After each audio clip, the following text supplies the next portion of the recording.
តោះអ្នកដែលជួយចិត្តផឹកស្រាកុំអូសរំលងវីដេអូនេះពីព្រោះថាវីដេអូនេះនឹងប្រាប់អ្នកទាំងអស់គ្នាអំពីផលប៉ះពាល់នៃការផឹកស្រាហើយមូលហេតុដែលមនុស្សភាគច្រើនពួកគាត់ទទួលទានស្រាគឺពួកគាត់តែងតែគិតថាស្រាគឺជួយបំបត្តិទុក្ខកង្វល់នៅពេលដែលពួកគេកំពុងតែមានបញ្ហាអ្វីមួយនៅក្នុងជីវិតរបស់ពួកគេគឺគេតែងតែទៅចូលហាងស្រាដើម្បីផឹកគេហៅថាផឹកបំបត្តិទុក្ខនៅពេលដែលយើងគិតកាន់តែជ្រៅទៅយើងអាចនឹងគិតថាស្រាគឺល្អមែនទែនពីព្រោះថាស្រាគឺអាចជួយឲ្យអ្នកបំភ្លេចទុក្ខកង្វល់ទាំងអស់ប៉ុន្តែតើអ្នកទាំងអស់គ្នាដឹងអត់ថាវិធីនេះគឺពិតជាប៉ះពាល់ដល់សុខភាពខ្លាំងមែនទែនគឺវានៅមានវិធីច្រើនណាស់ដែលអ្នកទាំងអស់គ្នាគួរតែធ្វើ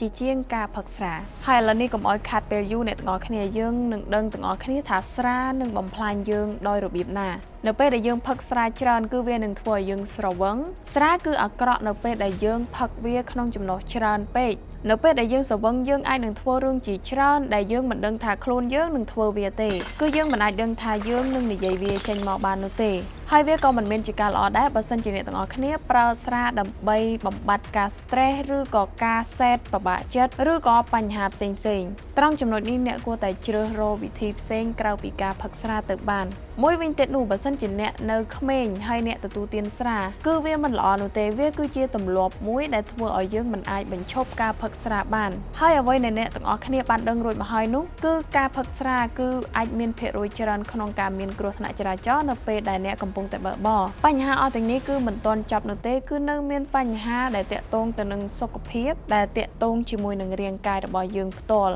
ទីមួយនោះគឺថ្លើមរបស់យើងបើសិនជាអ្នកផឹកស្រាច្រើនថ្លើមរបស់អ្នកនឹងទៅជាក្រិនដែលយើងហៅថាជំងឺក្រិនថ្លើមដែលពិបាកក្នុងការព្យាបាលមែនទែនហើយនឹងមួយទៀតគឺខ្លាញ់រុំថ្លើមទី2អ្នកនឹងអាចបាត់បង់ការចងចាំដូច្នេះហើយបើសិនជាអ្នកមិនចង់ឆាប់ភ្លេចអ្នកទាំងអស់គ្នាកុំប្រើប្រាស់ស្រាអីទី3នោះគឺ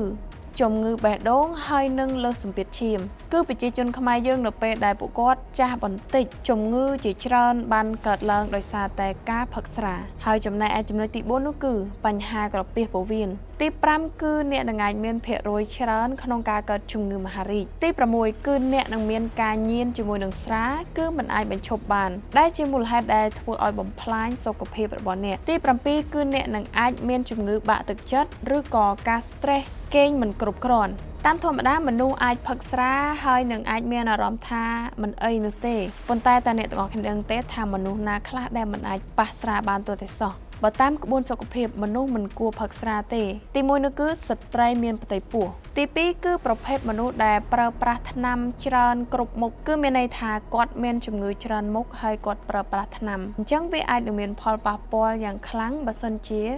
មនុស្សនោះទទួលទានស្រាហើយទី3នោះគឺអ្នកដែលមិនចង់ផឹកស្រាបើសិនជាអ្នកគឺជាមនុស្សដែលមិនដែលផឹកស្រាហើយស្រាប់តែមានមនុស្សម្នាក់បានមកនិយាយប្រាប់យើងថាសាកបន្តិចទៅគឺវាឆ្ងាញ់មែនទែនអញ្ចឹងសូមយើងកុំសាកអីសោះអ្នកត្រូវតែចងចាំថាស្រាគឺមិនល្អទេហើយបើសិនជាអ្នកគឺជាអ្នកដែលធ្លាប់បានផឹកស្រាមកហើយ